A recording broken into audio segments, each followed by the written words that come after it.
order. Please stand for the Pledge of Allegiance. Pledge allegiance to the flag of the United States of America and to the republic which stands, one nation under God, indivisible, with liberty and justice for all.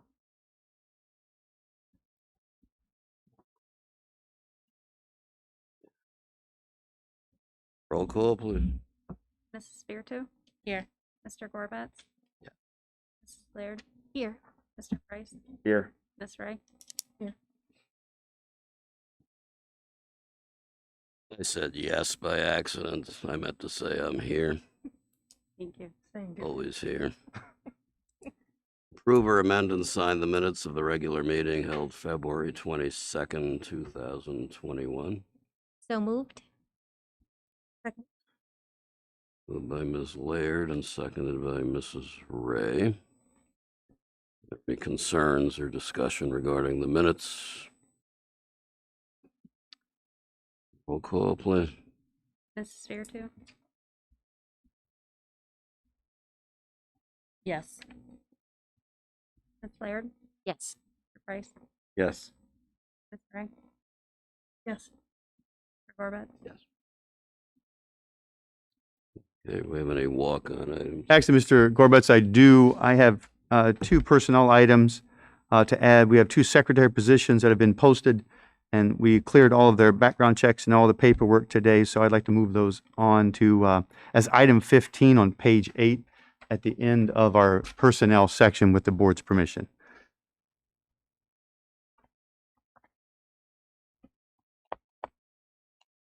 That's the only one I have. Superintendent's report. Well, a couple announcements. First of all, I'd like to draw your attention to the other end of the table here is Megan Parkhurst. Megan is sitting in for Ira tonight, doing a fabulous job as our assistant treasurer. Not nervous at all. She's got this piece of cake. We just thought it'd be a nice opportunity for her to help us and kind of, she has some aspirations. She's doing a fabulous job in her relatively new role as assistant treasurer. So just another piece of the puzzle. So Megan, thanks for your help tonight. Really appreciate it. Thank you. Welcome. Also, I got some good news. Vi Ray, and I missed this last month. Vi Ray has been recognized by the Ohio School Board Association for something called the Training Award. Vi, I got CC'd on an email to you, and I'd like to say what it's about. The Ohio School Board Association Training Award is presented to a very select group. Of the more than 3,400 board members in Ohio, I'm going to say it again, 3,400 board members in Ohio, only 14 received this award. And you're one of them, Vi. The OSB would like to officially recognize your achievement at our upcoming regional spring conference. And really what this means is that Vi Ray has done an amazing job of just being up to speed. She's involved in committees and subcommittees, and she's looking for people to honor and recognize, and businesses to recognize, and staff to recognize. She's just on it. So Vi, thank you on behalf of the Ohio School Board Association. It's really not my official, well, maybe you guys should do that, but I got the email, so I'm going to take it. But thank you, Vi, for being willing to go above and beyond and spend so much time involved with making our district better. So thank you very much for your efforts. I appreciate that. All right, our other guests here tonight are president and vice president of our Fremont Teachers Association. Michelle Wilhelm is president, and Scott Havas is our vice president. And I'd like to go ahead and give them some time on the floor. They've got some news to share and some information they'd like to address the board with. So whenever you guys are ready. Okay. Thank you, Mr. Detweiler. You're welcome. Do you guys mind if I take my mask off while I read this? Okay. It's just, okay. Thanks for allowing us to come and share at the board meeting. As Mr. Detweiler just said, my name is Michelle Wilhelm, and I teach second grade at Otis Elementary, and I am the president of our teachers union. And Scott Havas is our vice president, and he teaches at Ross. And we would like to take a few minutes to share some thoughts with you. We will be happy to answer any individual questions after we have shared.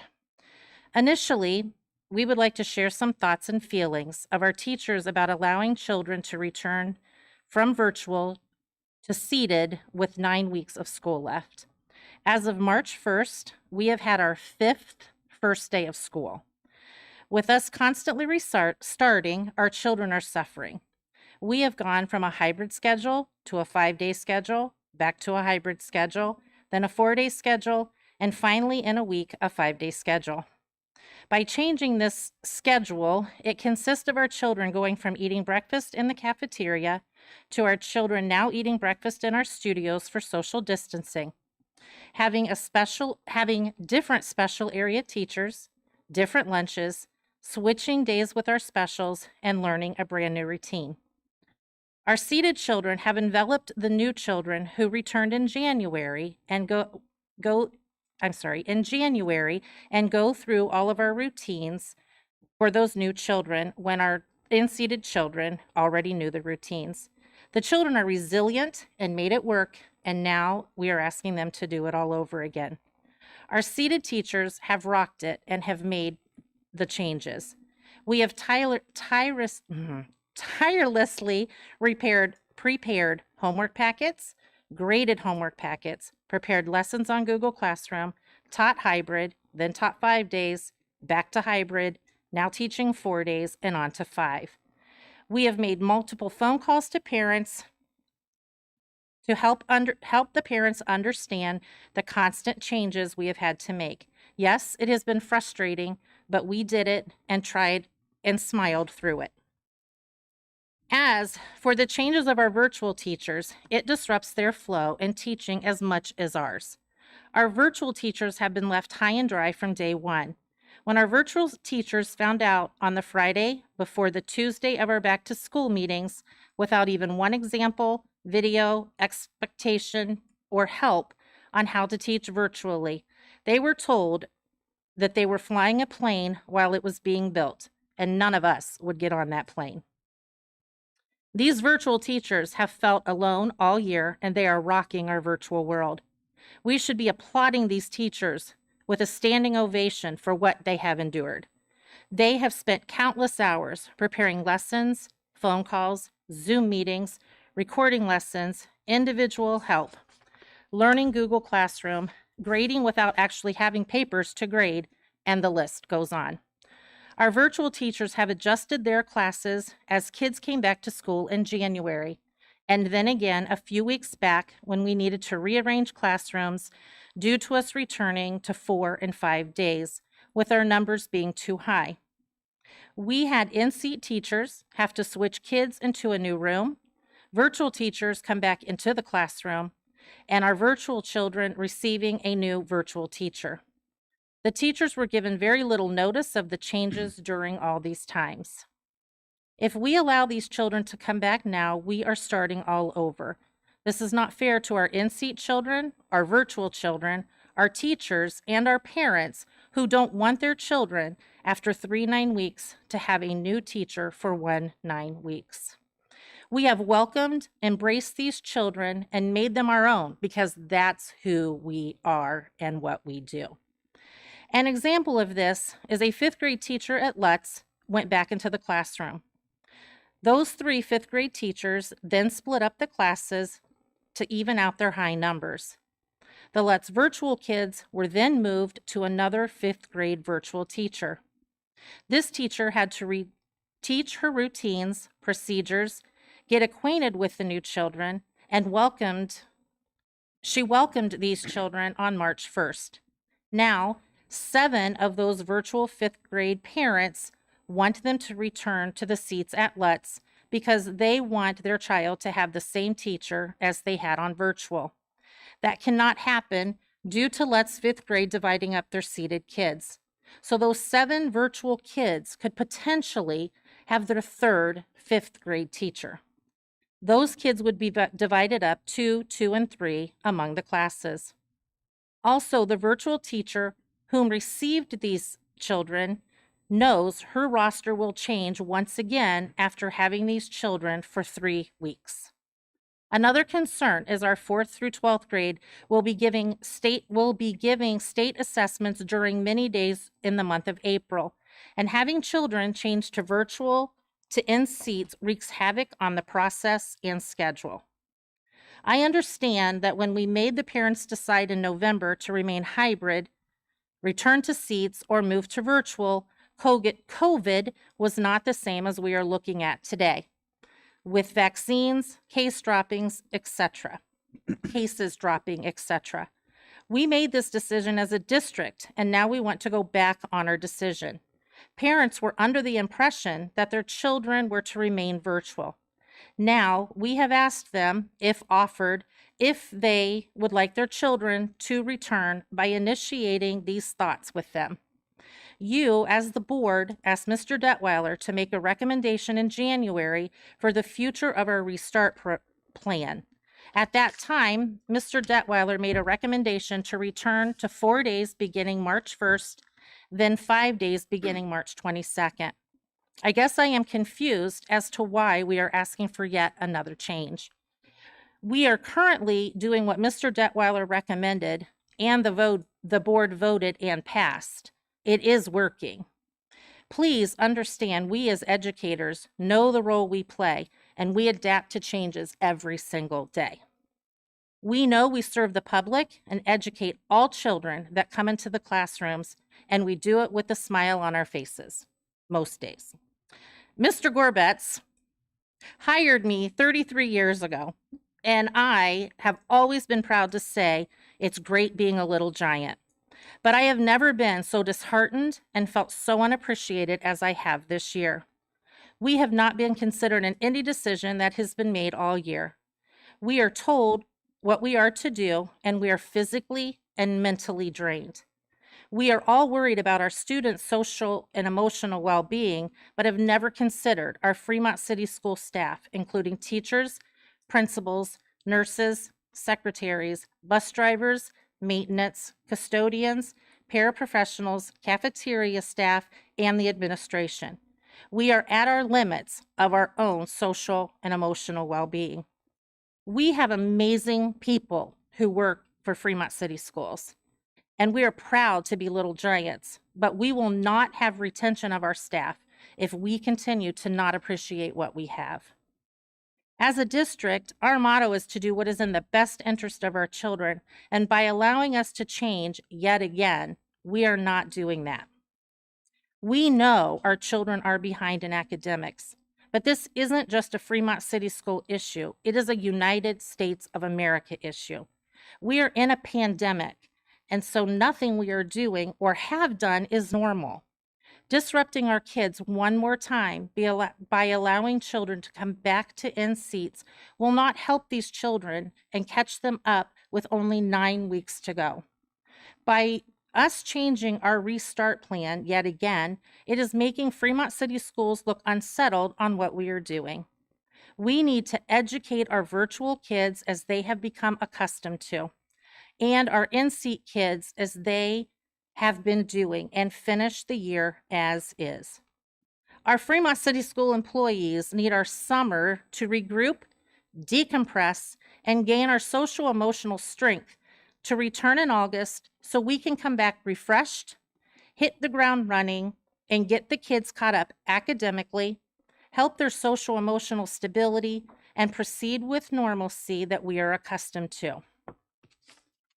I do appreciate you allowing me to come and speak on behalf of our teachers, and I hope you will take these thoughts into consideration. FEA did do a survey on how our teachers felt about allowing the children to return for the last 9 weeks, and Scott would like to share those results. We made the survey very simple.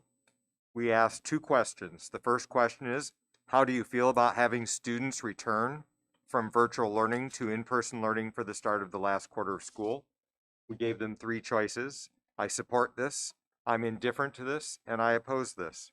11.6% of the 207 respondents supported it, 16.9% were indifferent, and 71.5% opposed the change.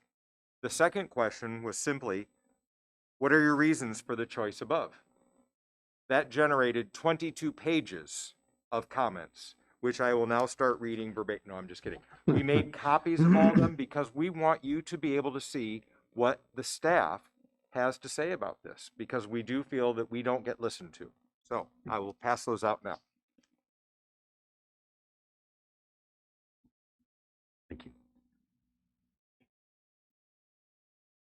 Thank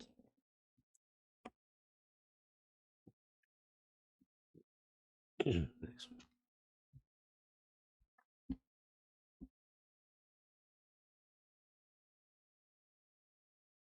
That is all we have to say at this time. Thank you for listening. And Thank you. again, we do appreciate you allowing us to come and talk about how we're dealing with this in the trenches every single day. Are there Thanks. any questions? I'm sorry. All right, good answer. Okay. All right. Thank you, Michelle and Scott. I don't know if the board, I don't know, kind of how to proceed here. Last meeting, I was asked to survey the parents of just the virtual kids. And I can give you those numbers as they came back, if that would be okay.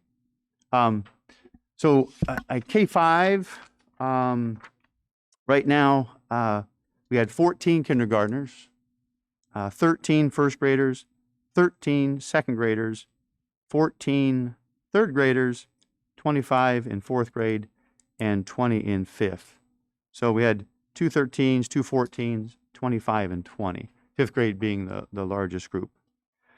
Now, that group, if you would advise me to have them return, would be split into 8 classrooms typically. Now, it's a little different by grade level because we have some at 2 and 3 and whatever. So that's the ratio there for kindergarten.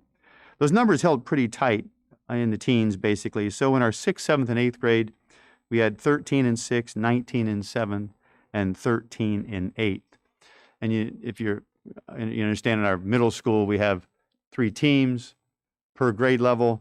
So it would be about 4 or 5 kids per team. And then in our 9th grade, we had 16. In 10th grade, we had 18. And then it fell off real fast. In 11th grade, we only had 3 and 0 seniors, which is good news, I think. So with only 3 juniors, that's really not much at upper levels. And then 16 and 18 in 9th and 10th grade, respectively. So those were the kind of the interest. Is about 170 kids, give or take, that have answered my question, which was, if given the option by the board, would you send your child back to seated learning? And then really, we had 2 questions. The other was then just, which child, what grade, what school, and all that. So it really was just a 1-question survey. So that's what I have back. I guess we kind of have any questions on that or anything that I can respond to? Do you have a recommendation? What is Well- your recommendation after getting the information? Their union's information? Absolutely. Teacher, all of it. Absolutely. What's your recommendation? Well, my recommendation was probably made in January to keep it. Now, that I would say that was my recommendation. But now I do worry about putting as one teacher described it, the toothpaste back in the tube. There are now it's about 150 families, maybe 140 families represented in those 170 kids. Now, keep in mind too that that we don't know if these kids are being successful. We don't know if they're the ones that are doing okay-ish. We don't really know. I'm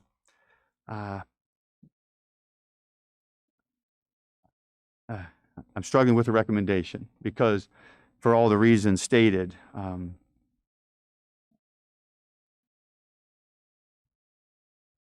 don't know.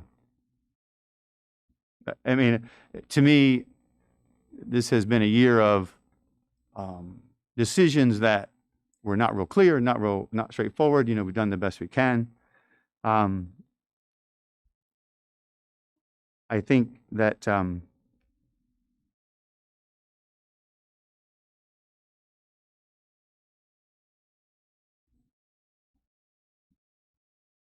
I don't know. And I'm struggling here, team, and I know you know that. I think the proper way forward is not clear. We have these kids that have expressed interest in coming back. The board asked me to ask, so I asked, and here we are.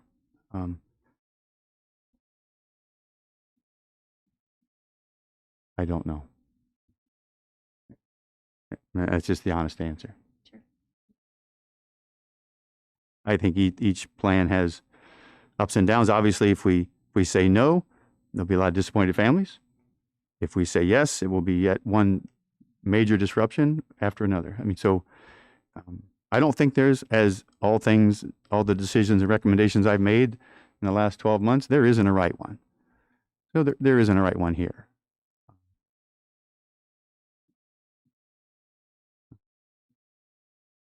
I just have one comment as far as the changes. Sure. I guess I don't want anyone to have to feel badly about asking to reconsider something. Because from the very beginning, that's happened on all sides. Mm-hmm. You know, if you recall, Mr. Datweiler, you gave us a plan in the summertime, and that was announced to the community. And as a result, rightfully so, as a result of the concerns that were expressed by the faculty and staff, you came to us and asked us to modify that first 9 weeks, and we did. It was based on, you know, the decision and the plan was put together based on what you knew at the time. Mm-hmm. And approaching school, gosh, numbers were starting to go through the roof. Right. So that brought a lot of question and a lot of concern. And the board was asked to reconsider by the employees. And we granted that reconsideration. And it's understandable that at times, because we're an employer and we also serve the public, the general public would ask us to take a look at something and reconsider. So Sure. Change is always very difficult, and I think everyone has felt that, and certainly our public schools have had to endure a lot of that, and I really do appreciate that. I just want to make note that changes have been asked for on all sides throughout the whole time.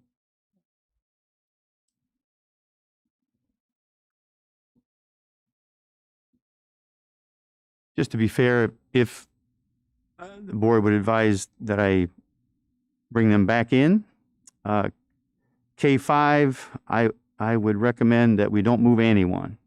No more moving of teachers. We heard pretty loud and clearly from a few parents of the currently seated virtual students that they really don't want to lose their virtual teacher. So I would recommend that we don't move any more teachers. Don't reassign them. Don't give them another grade level. Don't do anything like that. We'd also, for distancing purposes, cap each classroom's total so that we don't. You can imagine if these kids would come back, I'd have some, once again, very large classrooms if they came back to their home school. So we would cap those classroom totals, put kids in where we can up to that cap. And then if there's no room, we would then have to actually, I think, bus them or shuttle them to a spot in the city in another elementary for K5 where there is room.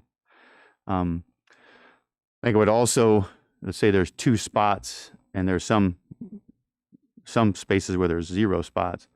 In those cases where I can't get all those kids and maybe 4 kids into 2 spots, I would ship all 4 maybe to another classroom and maybe in another district or another building, because I don't want to separate them. They've been in the same classroom for the whole time with each other. And I can't imagine saying, okay, I'm going to take you 3, but send this one over there by themselves. So I'd probably keep kind of cohorts together so they're at least not by themselves. That would be my recommendation. For 6 through 8 here at the middle school, we would also do the best we could to get them on the team that they've been on. If you can imagine, this group over here has been supporting a group of kids. If we could fit them in, once again, based on balance and class size, and talking to Mrs. Parker, there are some teams that are more full than others. So we wouldn't be able to get kids in, we would try to balance, which would mean a disruption for those kids maybe on a different team. But it's not quite the same relationship, obviously, as our virtual K-5 kids have had. 9-12 is probably the toughest one on the academic side. And I think if you look through some of these comments from teachers, that seems to be where the largest concern was. And that's that semesterized grading issue, the academics. There's just as an example, if the child's been on the home PLP and they're a good math student, they may have done an entire semester of math first and not touched another subject. So they'll come back to the high school having done all their math, maybe passed the final, and have not touched English, history, or science. So that's just one example of the real challenges in the high school. I've talked to Mr. Zeller quite a bit about this, and we really believe that at the high school, it would have to be a very individualized approach. And it's doable, I think, with 16 and 18 kids and 3 kids as juniors. So just to make parents really understand the potential gaps in the instruction.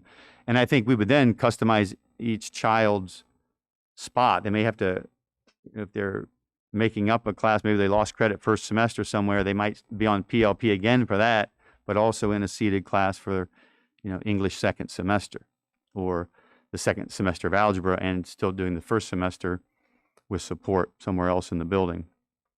It would be a very individualized approach.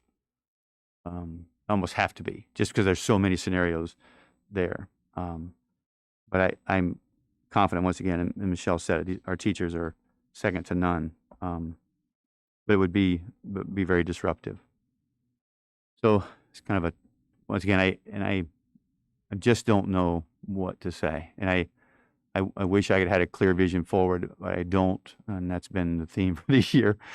But I'm really struggling. So I would entertain any thoughts or feelings from the board on how to proceed. May I ask one more question? Please. The primary concerns that I got from people of the public were from parents of children who were struggling on the virtual learning. Now, of the 177 students that want to come back, like you, I don't know how many of them are struggling. Right. But based on the voiced concerns, that we heard, and then based on the numbers that Denise provided for us, right, that does seem to be the segment at the most risk, those who are failing on the virtual option. Is it possible to try to come up with a blend to meet the needs of the general public, the parents and their students, and not disrupt what's happening on campus by seeing if there is a way of those who aren't doing well on virtual, is there something more we can do specific to them in the virtual environment?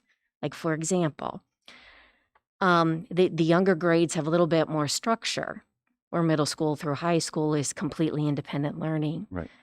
And in our discussions and in the numbers, it tended to suggest that perhaps in the younger grades, they may not be at the maturity level to be completely independent learners yet. Is there a way perhaps to maybe just focus on that issue where we see academic success is struggling, and maybe not bring those students necessarily back on campus, but is there something else that we could do? Could we look at a structured virtual similar to what you already have for those? And I don't know the answer to that. Right, I'm just trying right. to come up with how do we fill that need of Right. those kids really at risk? We did try And not- to envision starting almost a virtual school, but as we looked into the practical issues of staffing that and getting the kids in the right spaces and all, it just became a tremendous task. I don't think we could find, especially if you get into the specialized areas of 6 through 12, to find specialized teachers in those content areas that would be knowledgeable enough to help get those kids through might be a real challenge. So I don't know if we've had our subs. The subs we do have are working every day, literally every day. So it isn't. I don't have teachers in the wings ready to start a new school. And we did actually try to flesh that out because it really was on the table in my head. At least that seemed like an option, but I just don't see how we staff it. And I know that's doesn't sound like a great reason, but it's a real reason that would. Now, I think what Mr. Zeller was talking about would be a support space somewhere in the building where kids would go, and maybe the teachers that are currently with that child in the PLP would then visit with that child in that support room and help them with their online stuff. And that really would be not like what we'd be doing next fall. I mean, if you can imagine that, if these kids have gotten behind, we would set up a system where they're, not only working on their current credit, but also the credit they've lost. And that'll be in the building somewhere in a room at a computer, most likely, with the support of a staff member, not unlike our personalized learning center that we have now for credit recovery. So I have a feeling what you're envisioning isn't terribly unlike what the high school administration has in mind that they think they could make work. Would it be more reasonable for you, do you think, if we were to ask, rather than a recommendation, to bring all of these students back on campus, to focus to the students who are failing academically on the virtual and come up with a plan specific to how to help them achieve better with that model? Would it be more reasonable for you, John, for that? I think so. But one thing pops into my mind is just the stories of the heroics of the efforts that our teachers have already done. Oh, it's not a reflection of the teachers at all. No. This is, I agree with you. The teachers on virtual, they're doing everything they can. None of them asked for this. Right. That I get that. But even the kids, But I mean, the teachers 6 through 12, they're calling them or writing letters. They're calling parents. And I guess I'm trying to differentiate what you are thinking from what we've already been doing. And I'm not sure I see a giant distinction between, okay, let's identify the kids who are at home struggling and try to reach out to them. Well, I don't know if there's a lot left on the table that we haven't tried. I know that I don't want to be defeatist either, but our staff has worked tremendously hard to make what we're doing work. And I'm going to say this, and I've said this to Michelle and Scott both. I really don't know that until we do get them in, this fall, when everything, other things calms down, that's when we'll actually, I think, start making a difference, because we'll have them back face to face with the relationships that are necessary for kids who are struggling. And I'm trying to envision, Mr. Laird, just how that is different than what we're doing. Because, if I say, well, we try to make some home visits, we've done that. We try to get mom to come in with the child. We try to bring them in on Wednesdays. I don't know if there's a giant missing piece of that plan that what we're now already doing. What percentage of them were using the Wednesday to come in for help? I don't know that. I'm sorry. And it probably very different by building. I don't know. Maybe our guests could say. We have quite a few that come in on Yeah, Wednesdays. Some will come in to work with, like, if they have speech, if they're on an IEP, they've come in for our special ed. Teachers have worked one-on-one with them. Just some of the classroom teachers, virtual teachers, we'll have them come in and try to catch up, or help them if they're not understanding what's going on. So I know in our building, it has been used quite a bit. I can't speak for other elementaries because, I don't know what they're actually doing, but I do know in our building, we have tried to take every avenue that we possibly can to help those children and continue to help those children. Our title teacher has done small groups with them online. We have Michelle Merrill, who comes to our building, and another building, I can't remember which one she goes to, and she does a lot of small group work. So we are utilizing and trying to find as much extra time as we can for those children that are on virtual, just as we do in the classroom, and try to, do as much small group work as we can. And I think that has helped some.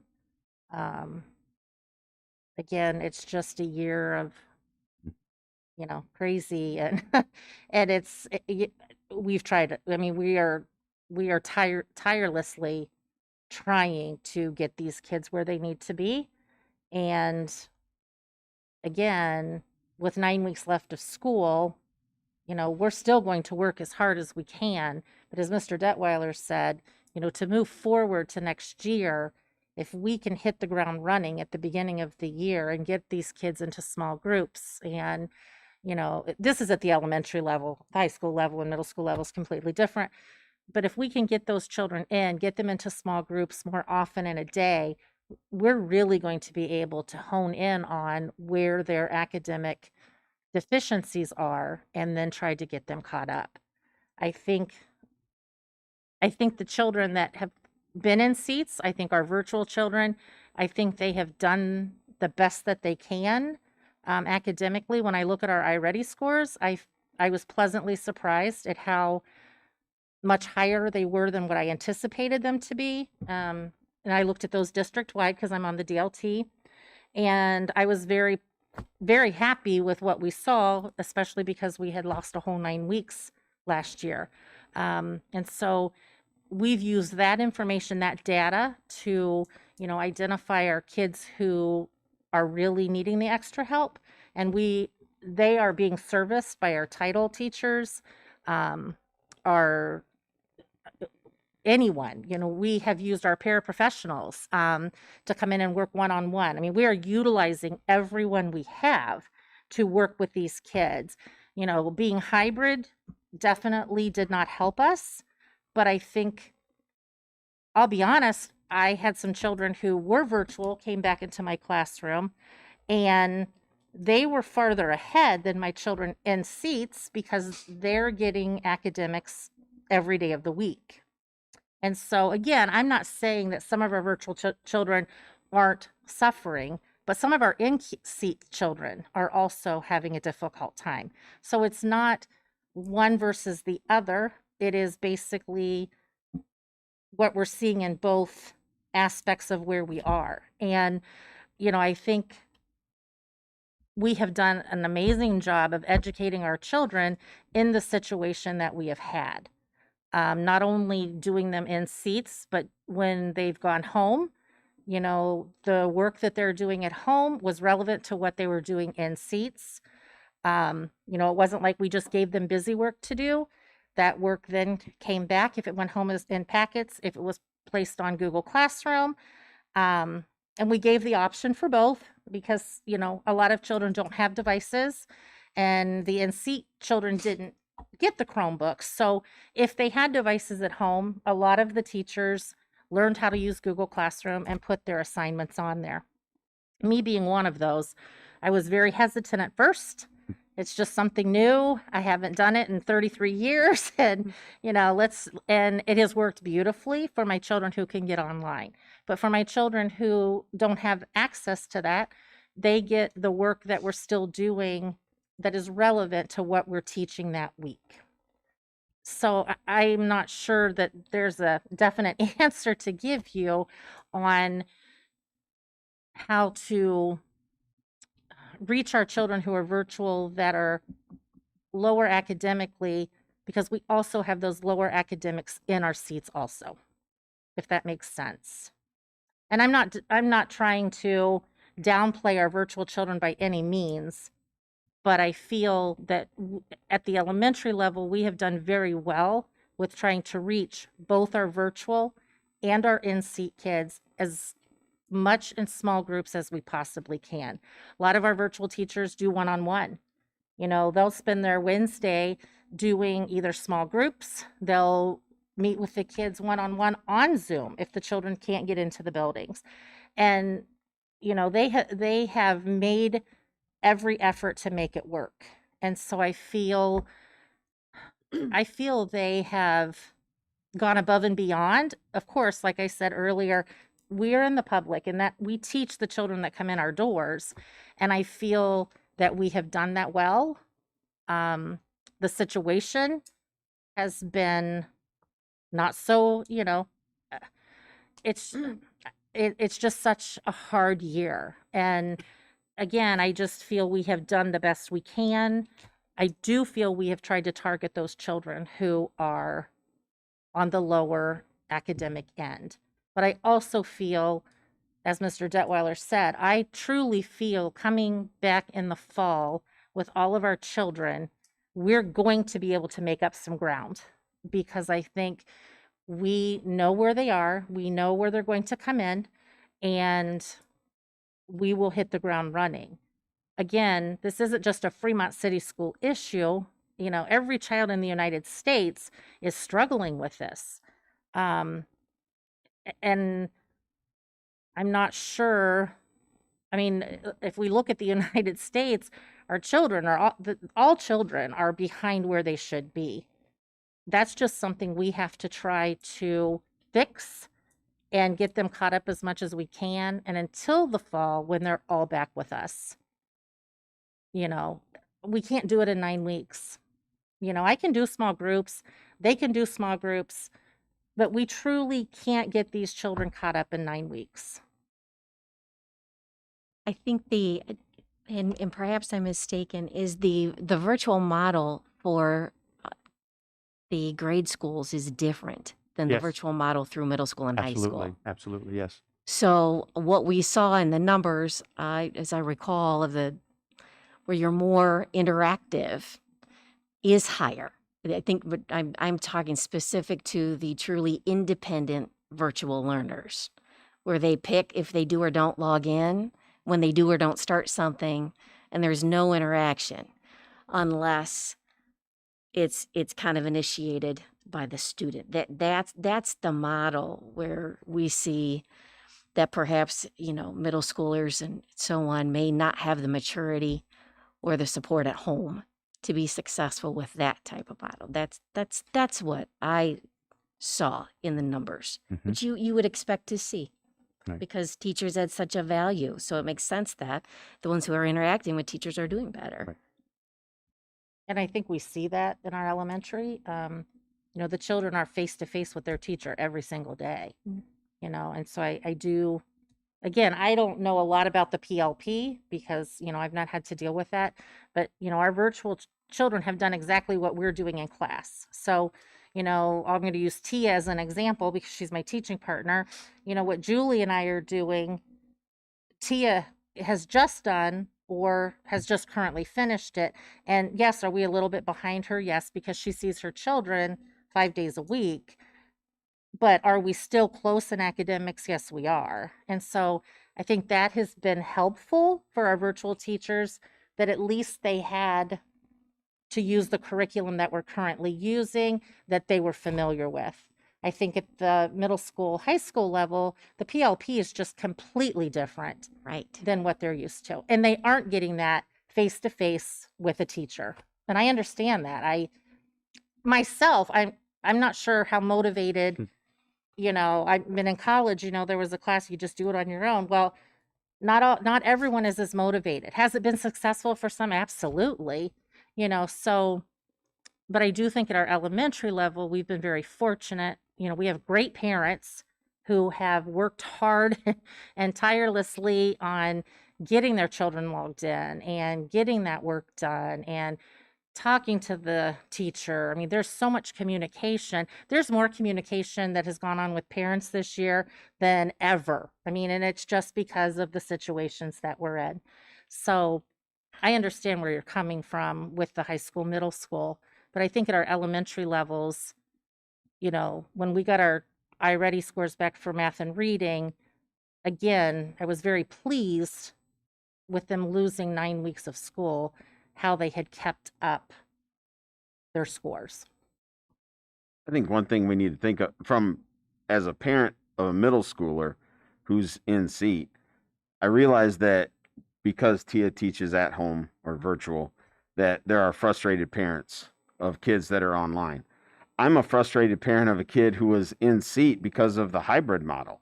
I mean, it's so there's frustration, in different. Yeah, they're completely virtual. My kid got to go in 2 days a week, but oh my gosh, Ava struggled. I mean, it this last week was phenomenal because she was there 4 days a week. So I think to only look at numbers of virtual kids that are failing or having trouble, what is it district wide? Even kids that are in seats, are those numbers the same? Is it a wash that it doesn't matter if you were on the PLP or at home, or if you were in seats, but you were hybrid for most of the year, so only 2 days a week? Is it still the same ratio of kids failing in the in seats, if their butt's in a seat compared to virtual? So maybe it's just we chalk it up to this crazy year of, like you said, there is no right answer. But if it's still the same, whether they were in seats or at home, everybody's feeling the consequences of it.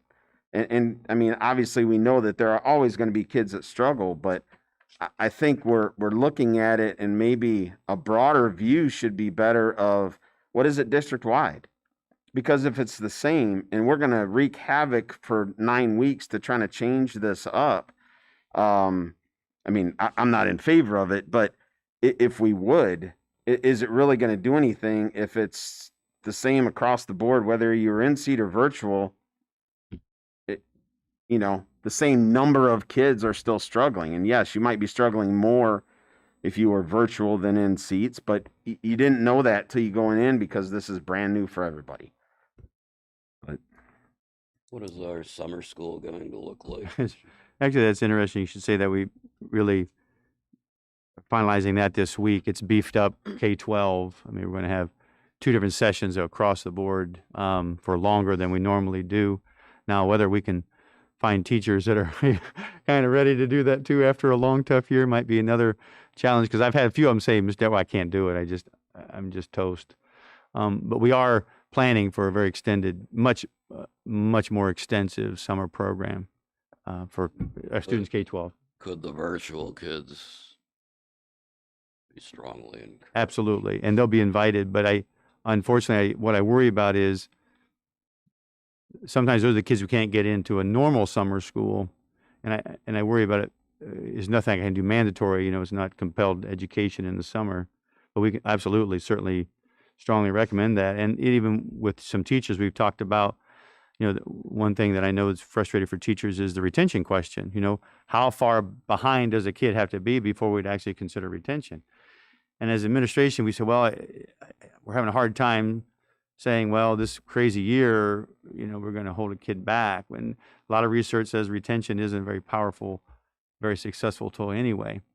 But we'd even consider maybe, well, okay, we tell the parents, your successful completion of summer school hinges on your ability to go on to the next grade level. But boy, when you put that out, you had better be ready to, that's a check your butt better be ready to write, because it may not go well, and then you've got a real mess. You've got, 100 kids that are being retained. So there's some real hesitation on my part to go down that alley. We're trying to think ways to encourage those who are behind. And that's still kind of why I still default back to, when we get them back, and I've got those guys in my classrooms, I know my staff will get them caught up. And I don't think I think what we'll do is we'll get summer school kids who really want to learn. Parents are on it, and we'll get some caught up. I'm not just not saying that isn't worth doing at all, but I do think there'll still be a pretty good section of our students that won't respond. Well, it sounds like after doing all of the research that the best for the community at large is to ride the rest of the year out. If that's what your recommendation is. I mean, I'm only one individual, but I'm certainly fine with that. And you had mentioned about getting the toothpaste back in the tube. So I would say this. Mrs. Wilhelm and Mr. Havis, when the staff approached Mr. Detweiler and asked for the first week modification to the plan because of health concerns in the work environment. I made the motion. Specifically, I was the first one to make the motion to support that request. And when the general public approached me upset because it had already been discussed and they made sitter arrangements and so on, I didn't apologize for considering new information and changing the course based on it. I tried to educate them on why we changed the course based on the information.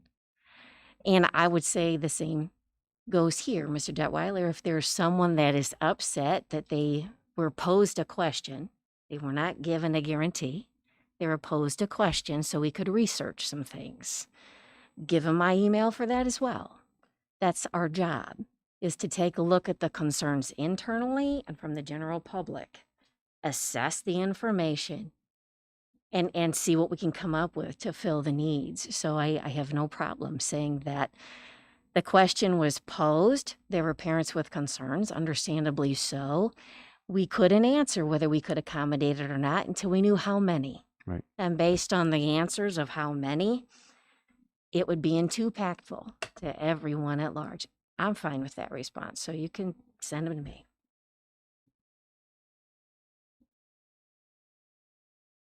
Well, I would, first of all, I'd like to assure the staff,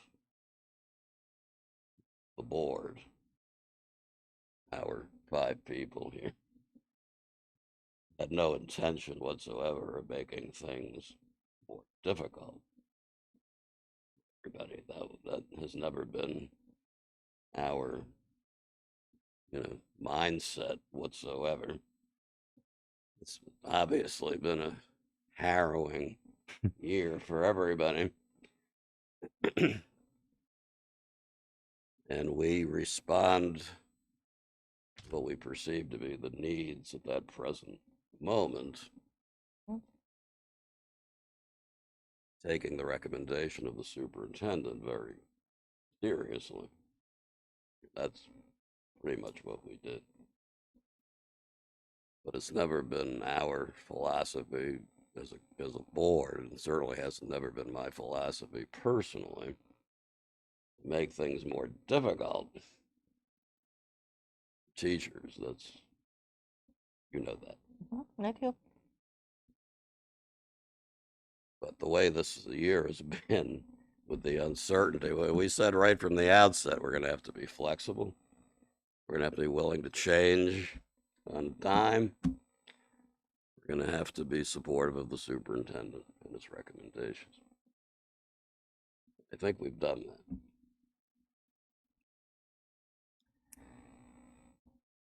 Now, Mr. Detweiler made a recommendation earlier in the year that there'd be a semester commitment for parents who chose the virtual model. The very reason that we're sitting here right now, trying to figure out how disruptive it would be if that commitment wasn't adhered to. And it's obviously a situation where it would be very disruptive.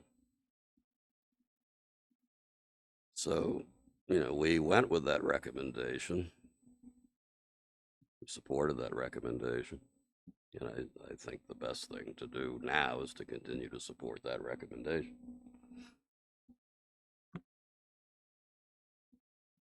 And to try to make as best use of our summer program as we possibly can.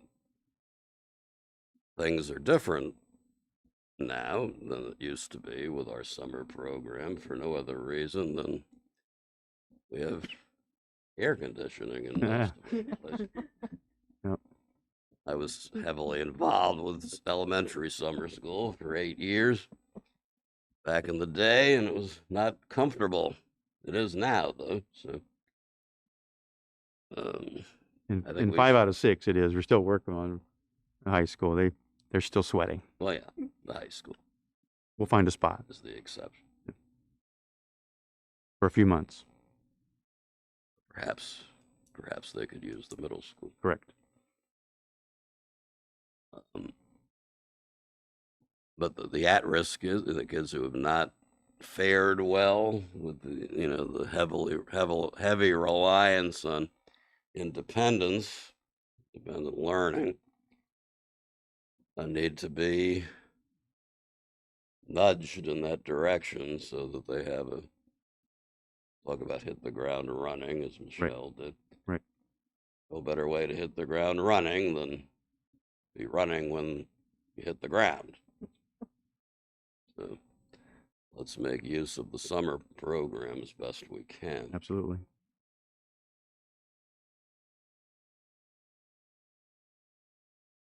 So I would support maintaining at this point.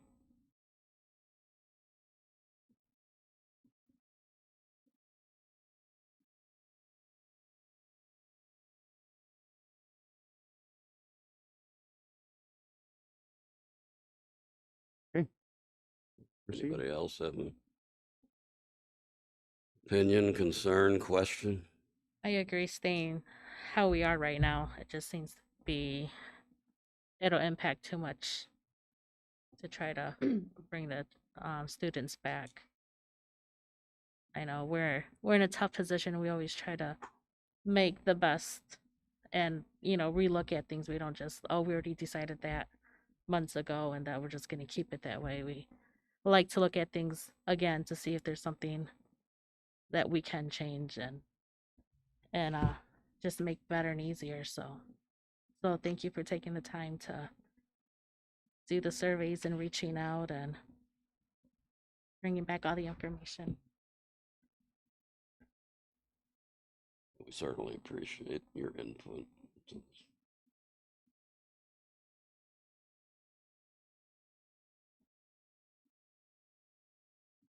Okay, so the recommendation, I suppose, would somebody like to make the motion to continue as we are, or do we not need a I motion? don't know if we're changing anything, if we would need that. That's, All right.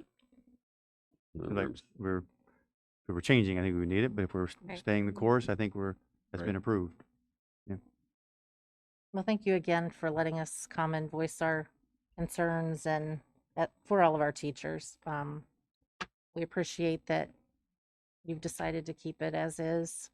The teachers will appreciate that. So I will give you my thanks personally for giving us, a say in this. And as I know, our teachers will try to continue to educate our students as best we can with every situation that comes our way, because that's just what we do. And, we care about every child that walks through our room, and we know we've got a long road ahead of us, but that's okay. We will climb that hill and get them as far as we can. So I appreciate that.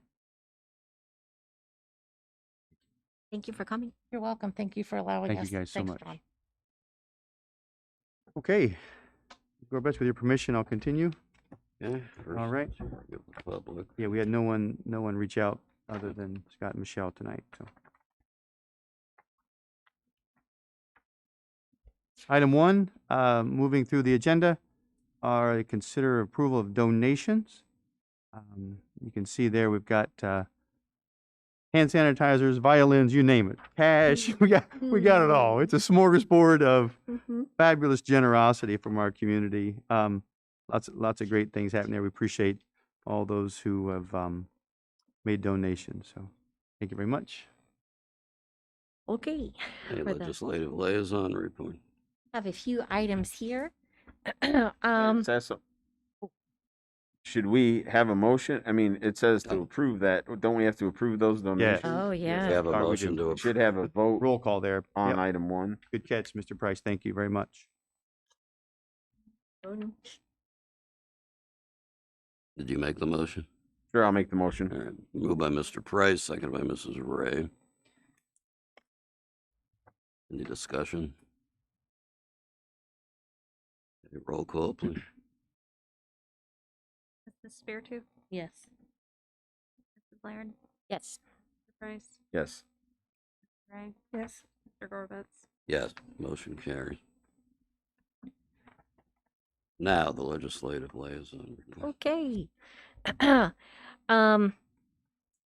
One quick thing relating to policy, Mr. Detweiler, I think what sparked my question that I didn't get to talk to you much about via email because it was Okay. just quick communication and the change in the agenda where we have guests. Okay, We used to have a place specific for guests. right, And you referenced there wasn't anyone else for the public of the hearing other Right. than these two. correct. What I want to be careful of here, to me, they were guests this evening. They were going to make a presentation Sure. and should be allowed due time. If we do it in the hearing of the public, there's a policy Yeah, that negates how much time they're given. good point. So I would really like to see us put guests back on the agenda Absolutely. in their own spot makes so sense. that they're not bound by this policy. Thank you. That makes a lot of sense because you're right. As visitors, other policies kick in, which would limit their participation. Right. I hear you loud and clear. Good point. Okay. Thank you. Sure. Okay.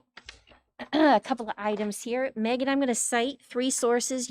I'm going to have them for you, though, for reference, so you don't have to try to rush there. So the first source is from the Ohio Department of Education news clips as of March 8th. I want to touch on this one in a couple of ways. Federal news. So I want to try to present something federal, state, and then local. On the federal end, as you all know, in a letter on February 22nd, President Joe Biden's administration declined the waiver of all federal testing requirements. There was a request to waive those. He declined that request, but is instead allowing states to request some flexibility in the timing and in how they're administered. All right, so that's at the federal level. The state response is coming from an email that I received from Ms. Kim Miller-Smith. She's the Senior Student Achievement Consultant for the OSBA. And let's see down here in adjustments. The state legislature basically fired back on that, the federal mandate, to try to then minimize the consequences, the negative response of lower scores. And it looks like 9th, they may consider not everything passed. As I understand it, there seems to be some back and forth that has to do with an emergency clause. Absolutely nothing to do with whether or not A, B, C, or D, or F is going to count, but just some bickering over an emergency clause. So several articles indicate that likely the negative impact of districts based on the results of the test will be waived at the state level. And it's understood that the state has the authority to do that. So we'll see if that holds true. So that's where we're at on the federal and the state, not seeing eye to eye. Local. This kind of goes along with the fact that we've got a motion or an item on the agenda later that has to do with Music in Our Schools Month. So locally, again, our friends down in Findlay were highlighted in the March 5th edition of the Ohio Department of Ed news clips. And with that particular one, they have found a way to get music and performing arts back on track, back on stage, full force. There were over 600 school districts in Ohio, and they said if you took a survey, there'd be 600 different plans on how music could come to pass. And that was their president, Dr. Ann Usher. For months, the staff of Findlay High were unsure of just how to choreograph a COVID-safe comeback. So, since the pandemic began, their director, Kevin Manley, has strategized with his students, met with district officials, and even personally worked with Governor Mike DeWine's cabinet to create a precautionary plan. And he states, we just went right to the state and worked with the state health director on what the guidelines for performing arts could be. We got some things that would make it possible for us to still do our thing and to be safe. Following guidance from the top, partner interaction is limited and masks are on at all times, but voices are now being heard. And then lastly, if I could, Mr. Detweiler, get some of maybe a pre-peek at what you might do in a school newsletter. I'd love Fremont students to start hitting the headlines in some of these great publications. You and your staff have some wonderful things going on that I'd like to make newsworthy. Absolutely. That's all I have for this evening. Okay. You can continue with item 2. Yeah, and I apologize, Ms. Corbett. I think I told you the wrong spot for my walk-on item. No, that's student and staff achievement. We're okay. I'm sorry. I read the contracts and second-guessed myself. We've got a couple secretaries to approve, but I'm going to keep them to the end of student and staff achievement. I'm sorry. I think we're okay. So no contracts or policies this evening, Mr. Corbett. Student matters. Thank you very much. Starting item 2, always good news. If the world is cloudy, at least we have some good news from Ambira Robinson. Has completed the Gateway program to receive a Ross High School diploma. Not a GED, not a diploma from somewhere else, a little giant diploma. So we're very excited to honor that accomplishment this evening. Item 3 is just what Ms. Laird referred to in our Music in Our Schools month. With your permission and our approval tonight, we will declare that resolution. Item 4, along with the arts, we are doing Youth Art Month as well. So if the board would approve that this evening, we would be very thankful. Let's vote on those, Mr. Gorbitz, and we'll proceed with staff matters, if that's okay. Okay, could we have a motion to approve those items? So moved. Moved by Ms. Laird, Second. second by Mrs. Espiritu. Any questions or concerns regarding those items? Roll call, please. Speartooth, Yes. Laird, Yes. Mr. Price, Yes. Yes. Mr. Corbett, Yes. Motion carried. All right, moving on into staff matters. Item 5, we has a resignation of one of our middle school track coaches. Item 6 stretches on to the next page, some appointments for certified staff substitutes and support staff substitutes. Helps us operate our schools. Item 7 are a couple supplemental for George Tucker as our replacing that middle school track position. Item 8, as Ms. Kalasa would like to be our head golf coach with your approval. Item 9 are supplemental positions. There I have Thomas Wagaman, 9th grade baseball coach. So that staff is filled now. Item 10 is non-certified persons perform listed duties. We have head tennis coach Lisa Wolf, and that continues on to the next page. Item 11, we have Gabriela Garza, videographer for basketball, $15 an hour.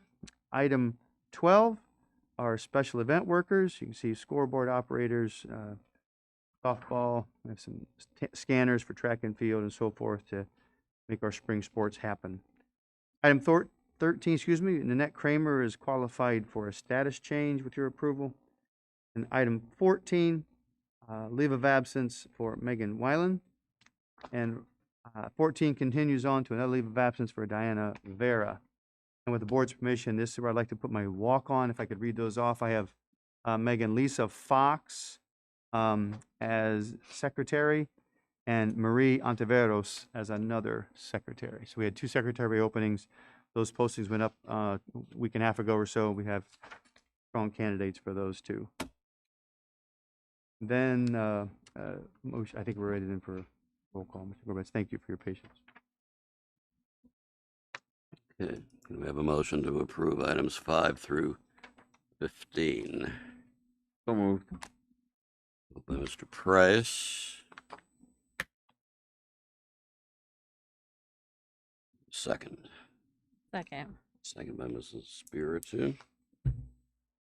Any questions or comments regarding items 5 through 15? I have a question, okay. Ms. Ray? I don't know if I misunderstood you on item 11. Uh-huh. It sounded like you said $50, but you probably said 15. 15, But I thought I heard 50, but, I'm sorry, Vi, I should be better diction. Yeah, 15. okay. Yes, ma'am.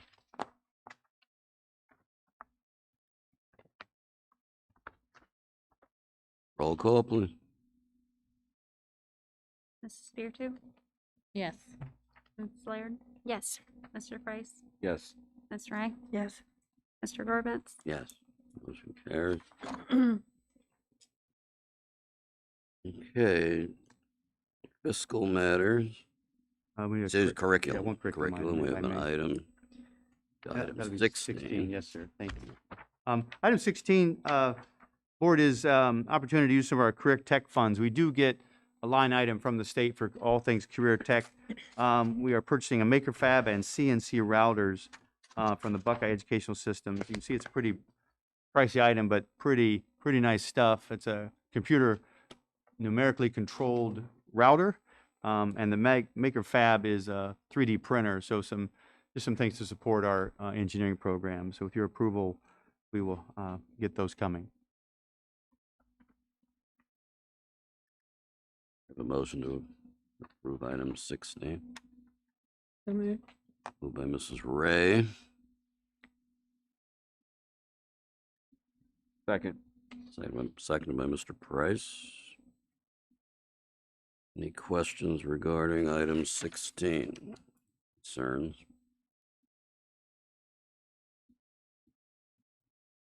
Career Tech Fund. Is that our vocational? Yes. Because we offer some of those classes that qualify under that vocational heading with the state, we do get a funding stream for those things. Okay, roll call, please. Mrs. Speartube? Yes. Mrs. Laird? Yes. Mr. Price? Yes. Ms. Ray? Yes. Mr. Gorbitz? Yes, motion carried. Okay, fiscal matters. Report of the treasurer. Hello. From the Obviously, I'm not Mr. Hammond, so I apologize if I've erred at all tonight. And anything further as I present the items Mr. Hammond has for tonight, and I will also try to answer any questions you might have. The Records Retention Commission met on February 18th, and the disposal list was approved. Item 17, he's asking for the approval of the following supplemental appropriations to the general fund, faculty fund, and class of 2021 fund.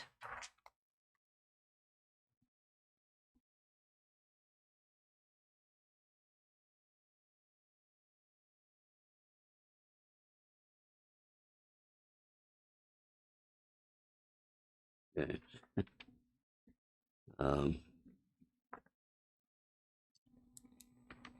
So we have item 16, excuse me, 17, 18. Can we have a motion to approve items I think there's a roll call just after 17, Alex. I think. just after 17? I'm sorry. Yeah. Wait a second. Okay. We have a motion to approve item 18. 18. Yes, sir. Okay.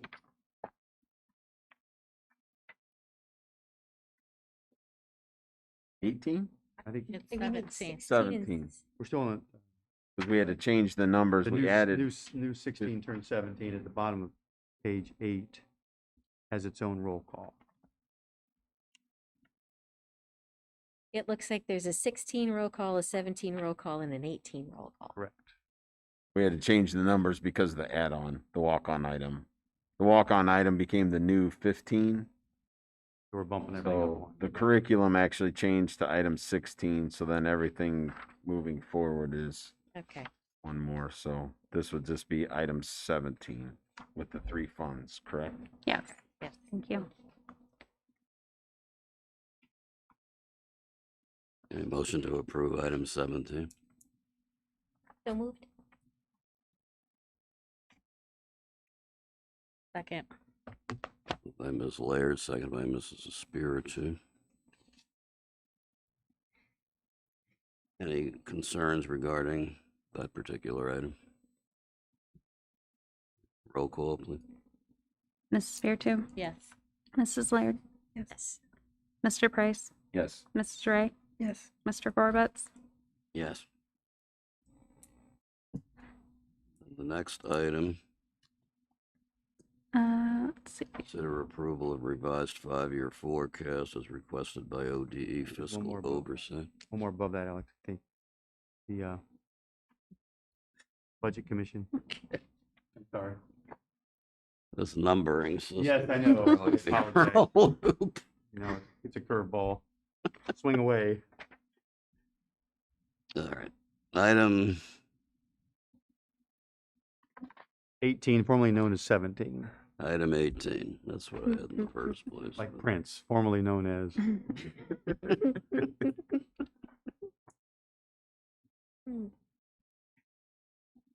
Okay, consider approval of resolution accepting the amounts and rates determined by the Budget Commission per Exhibit A.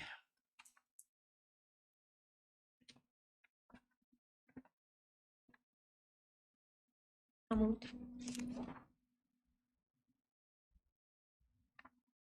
By Ms. Laird, Second. second by Mr. Price. Are there any questions regarding Budget Commission amounts and rates? Or Exhibit A itself?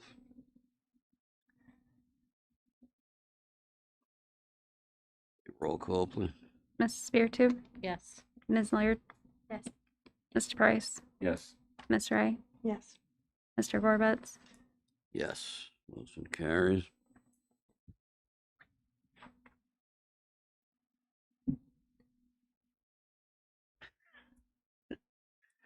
Next item is 18 or 19? 19.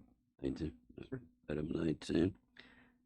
Consider approval of the revised 5-year forecast as requested by ODE fiscal oversight. So moved.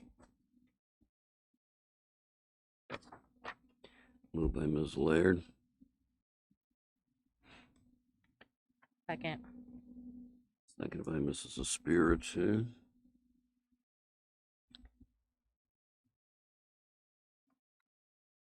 Do we have any questions regarding Exhibit B?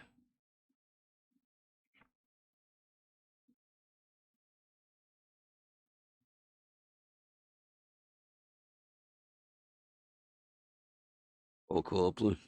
Mrs. Spiritu, Yes. Mrs. Laird, Yes. Mr. Price, Yes. Mrs. Ray, Yes. Mr. Gorbutz. Yes, motion carried.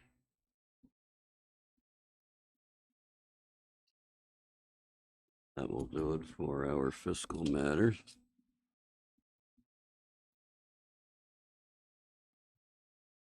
Board member communications and information requests. Start with Mrs. Espiritu.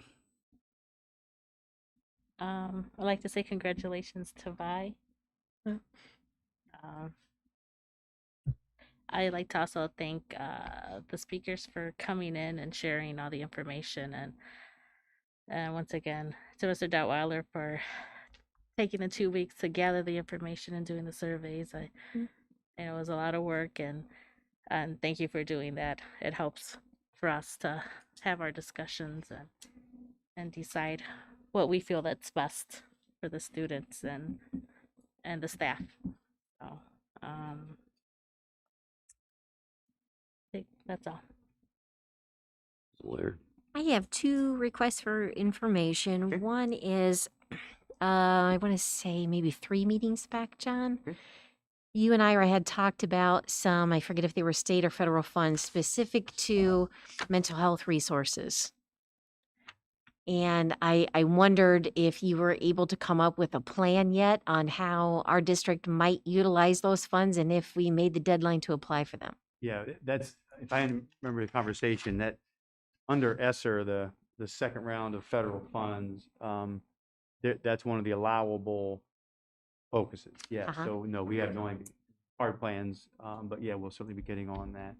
A lot of that currently is being used for all things COVID. You can imagine. Yeah, the easiest things to qualify are cleaning supplies and time spent cleaning, and masks, and busing and all the things that we've done in COVID.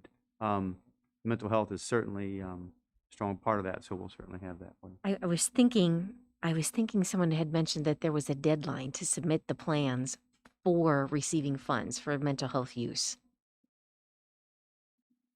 Yes. and but- request the funds. Yes. Or what that is. We're certainly in it. I mean, there's certainly still time, but I will look into that. Okay. And then I understand the governor's request to have the extended learning plan submitted by April 1st. Yes. That's a tight deadline Yes, it is. for a huge project. Yeah. Do you think you'll be able to share that with us at our next Yeah, meeting would be I think so. workshop? You think? And that's right now, that is our beefed up summer school plan, and it is beefed up. We could certainly have that ready for you. Yeah, I know Denise and her team have been all over that the last 2 weeks or so. So we should, in the 2 weeks, be right on top of that. So I can certainly share that back. Okay. I'd like to say congratulations to Miss Robinson on receiving her diploma. That's fantastic. And I would like to thank Mr. Havis and Mrs. Wilhelm for taking the time to come and to share their thoughts with us. And I want to echo thank you for taking the time to look at all that. It makes it easier on our end Sure. when we can provide a fully researched response to those parents rather than, well, you made a commitment and that's the way it is. We can say why we're not able to accommodate the request much more clearly now. So thank you. Okay, I really want to appreciate Mr. Havison and Ms. Wilhelm for their presentation. And it's kind of awesome to hear the hearts and the commitment of our teaching staff, our staff. And I want them to know that throughout all of this craziness, I never even thought we would be here to this much normalcy during the year. And they've done a phenomenal job. And just to know the commitment to reach out to help our students to make up the loss.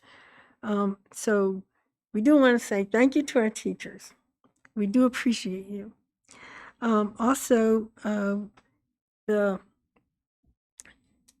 community donations, we appreciate those from our community and school to help our children excel.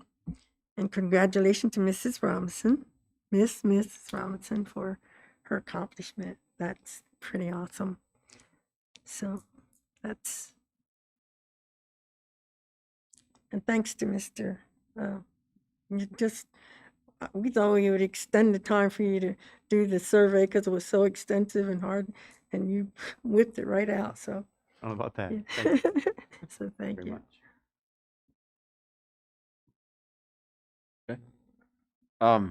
Again, thank you to Michelle and Scott for coming in and putting together taking the time to put together that survey of the teachers and putting that all together for us to be that voice for the large number of staff that we have in the district. Obviously, we can't talk to every staff member, so what a great way to get that information for you, John, coming up with that survey and bringing in information. It seems like every 2 weeks when we have a board meeting, we're just saying, thanks to you, the administration, the staff, for this, because something else is rolling down the pike, and there's always something going on this year, it seems like. So, and there's always more and more. So,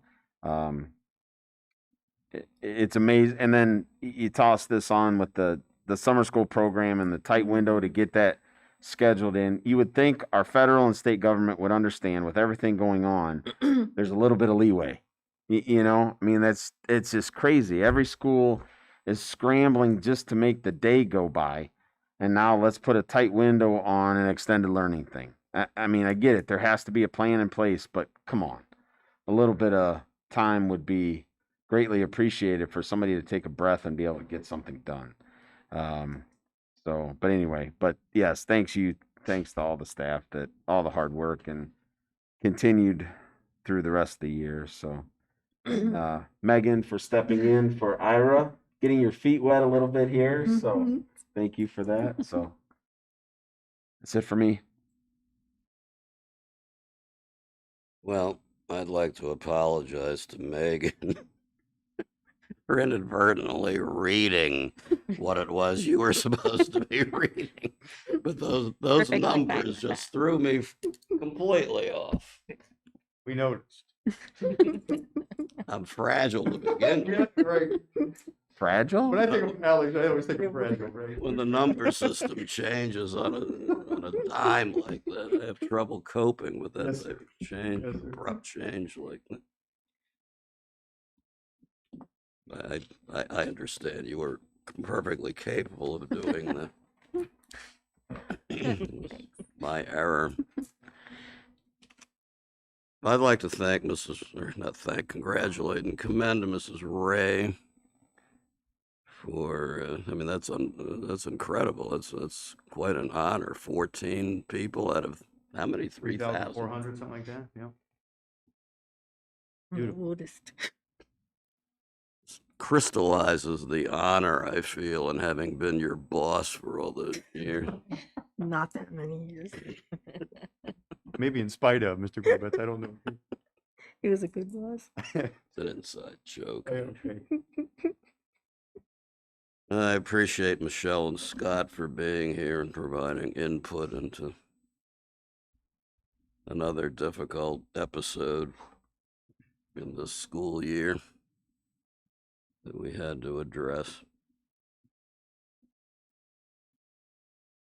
And our hearts go out to all of the parents and students who have not been successful this year as much as they could have been had we had a normal school year.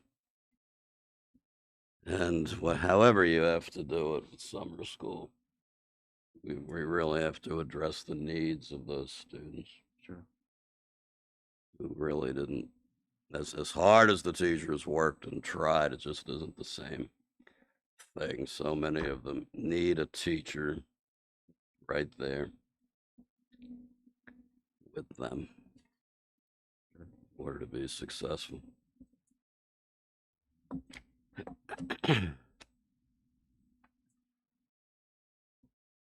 At this point, we'll entertain a motion to adjourn to executive session to briefly discuss item J. Second.